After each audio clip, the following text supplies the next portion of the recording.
Hola a todos, mi nombre es Daniel Alza, estudiante de electrónica industrial sexto semestre, y vengo a presentarle mantenimiento preventivo de un horno microondas. Entonces, primero que todo, vamos a mirar cómo está este horno microondas. Entonces procedemos a abrirlo y miramos que está un poco sucio. Como se puede ver, tiene un poco de grasa lo que es en el vídeo y todo. Tiene grasa en las esquinas, arriba, en los lados, en el vidrio, como se ve, todo tiene un poco de grasa. Entonces, primero que todo, necesitamos de un jabón, necesitamos agua y necesitamos una toalla de cocina pequeña. Como podemos ver, necesitamos que el agua lo disolvemos con el jabón y esta que quede un poco esponjosa para después proceder a meter la toalla.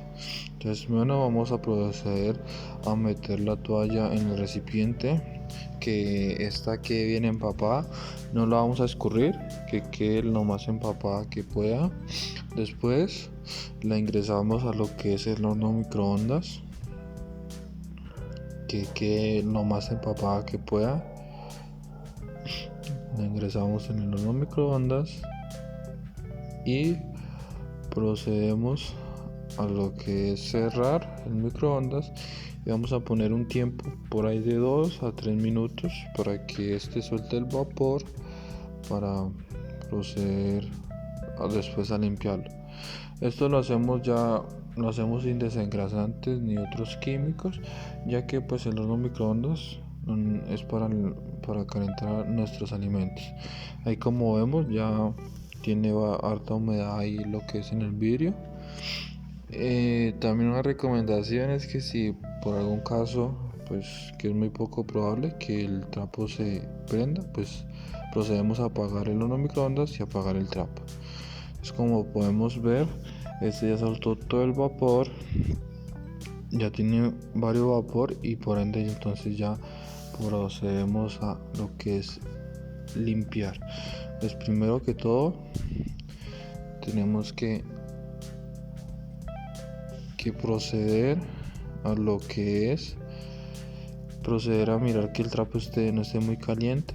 Ya cuando esté en una temperatura aceptable, lo procedemos a coger y limpiar. Pero primero que todo, sacamos el plato y los rodachines que hacen que ruede este plato. Entonces vamos a limpiar lo que es todo.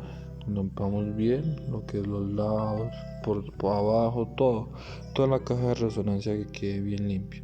Y después con una servilleta procedemos a limpiar más, a secarlo para que nos quede más limpio. Vemos que para que quede bien limpio, quede brillante. Después limpiamos lo que es el plato también con el trapo para secarlo. Después procedemos a meter los rodachines del plato y, como podemos ver, este ya quedó nuestro mantenimiento preventivo.